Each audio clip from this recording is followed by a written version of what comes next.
there, Geminis. Thanks so much for tuning in. I'm Astrogirl, and we're looking at the first full week of 2015, January 5 through January 11. And by the end of the week, you're going to be in a much better astrological position than you were at the beginning of the week, with the planets moving into Aquarius, which of course is your fellow air sign, and your ninth house of spirituality and higher education and mystical journeys. And it doesn't have to mean that you even leave your couch for that. It just means that you'll be looking deeper within, less without. And I think the holidays too, we've been very focused on gifts and, you know, who's got the better Christmas tree lights in the street, and whose husband bought whose wife a new car and put a bow on it like you see in the TV commercials. Keeping up with the Joneses is unfortunately a huge part of the holiday season.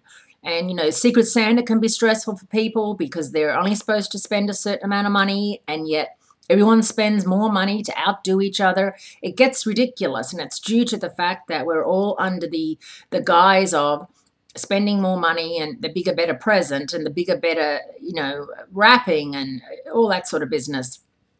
Especially here in America, I live in an apartment building, and the packages that arrive for people, it's unbelievable how much money people spend on this time of year. So now that that's over, you can get back to looking inwards and realizing, okay, what am I going to do to make myself happier, myself a better person, myself more on my spiritual journey as a Gemini? And it's a very good time to do that.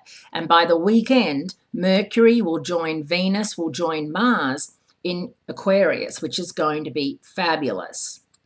And also, not forgetting that Saturn, the planet of life lessons, focus, discipline, is settling down into Sagittarius, your opposite sign. And Sagittarius is a very independent sign, probably even more independent than you. And this is one of those times when relationships are going to take on a different kind of tone, I think. And in 3 years, we're going to see a lot of changes in marriages. And, you know, the Gay Marriage Act, which is passing all over the US in a lot of cities, states, is going to pass in Europe and going to pass in countries that you would never have thought by the end of Saturn's journey through Sagittarius. It's going to open the door for a lot more freedom. And it'll be very interesting to see how we all start to, you know, be a lot less judgy and a lot less determined to stick to a mantra that is thousands of years old and has never worked, shall we say.